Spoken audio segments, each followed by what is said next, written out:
হিন্দুদের সবচেয়ে বড় উৎসব এবং শিরকের সবচেয়ে বড় আয়োজন আল্লাহর জমিনে, এটা যখনই হতে যায় তার আগে এবং এটা চলাকালীন সময়ে মিডিয়াতে এক শ্রেণীর লোকেরা এই স্লোগানটা খুব বেশি বেশি আওড়াতে থাকেন, ধর্ম যার যার, উৎসব সবার।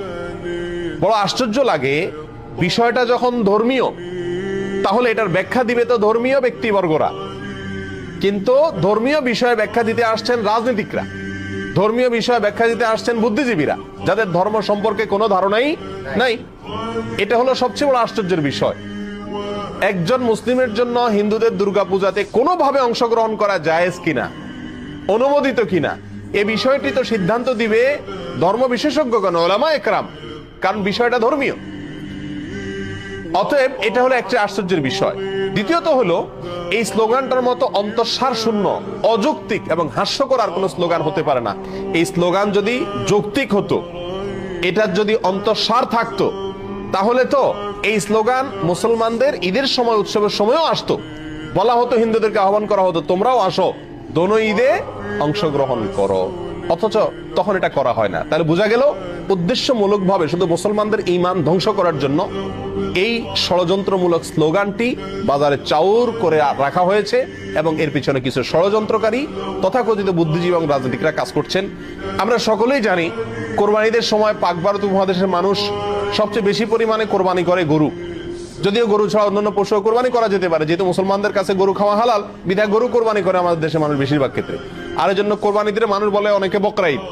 বাকারা শব্দ, বাকারা আরবি, বাকারা মানে গরু, সেখান থেকে বাকরা ঈদ বলে বা বকরি ঈদ বলে। বাকারা বা বকরি আরবি গরু থেকে, তার মানে গরুর ঈদ। ঈদটাই হলো গরু জবাই করা, গরুর গোশত খাওয়া, বিতরণ করার উৎসব। তাহলে সেই কোরবানির ঈদে যদি হিন্দু ধর্মের লোকদেরকে আহ্বান করা হয় যে তোমরা আসো, গরুর গোশত খাও, তাহলে এটা তাদের জন্য অপমানকর হবে কিনা, তাদের জন্য কষ্টের হবে কিনা? কারণ তারা গরুকে পবিত্র মনে করে, গরুকে মা মনে করে, গরুকে পূজা মনে করে। সেখানে গরুর গোশত খাইতে যদি আসতে বলা হয়, তার মাবুদের, সে যাকে ইবাদত করে, পূজা করে, তার গোশত খেতে তাকে যদি আহ্বান করা হয়, তাহলে এর চাইতে বড় অপমানের আর কষ্টের কি হতে পারে? এই কারণেই কোন রাজনৈতিক বা তথাকথিত বুদ্ধিজীবীদের কেউই আহ্বান করে না হিন্দুদেরকে যে আসো, মুসলিমদের সাথে উৎসবে সামিল হয়ে যাও, কারণ উৎসব সবার। কেন? কারণ একজনের ধর্মীয় ইবাদত, একজনের ধর্মীয় উৎসব আরেকজনের জন্য বিপরীত হতে পারে। একজন মুসলিম নগণ্য থেকে নগণ্য, সাধারণ থেকে সাধারণ মুসলিমও জানেন যে ইন্না শিরকা লাযুলমুন আযীম, নিঃসন্দেহে শিরক, নিশ্চয়ই শিরক, এটা সবচেয়ে বড় অপরাধ। ইন্নাল্লাহা লা ইয়াগফিরু আন ইউশরাকা বিহি ওয়া ইয়াগফিরু মা দুনা যালিকা লিমান ইয়াশা। আল্লাহ সুবহানাহু ওয়া তাআলা তার সঙ্গে শিরক করলে এটা মাফ করেন না। আর শিরক ছাড়ানো যে কোনো গুনাহ আল্লাহ চাইলে যার জন্য ইচ্ছা তার জন্য কি করতে পারেন? ক্ষমা করতে পারেন। আর এই শিরকের সবচেয়ে বড় আয়োজন দুর্গাপূজা। এই দুর্গাপূজার অনুষ্ঠান ভিন্ন ধর্মের লোকেরা করছে, হিন্দুরা করছে। একজন মুসলিম হিসেবে আমি তার তাড়াতাড়ি করতে দিতে পারি এতটুকু, কিন্তু তার সে উৎসবে আমি সামিল হওয়া, যোগদান করা, কোনোভাবে অংশগ্রহণ করা, একজন হিন্দুকে কোরবানির ঈদে, বকরা ঈদে গরুর গোশত খেতে আহ্বান করা বা বাধ্য করার মতোই, একই বিষয়, কোনো পার্থক্য নাই।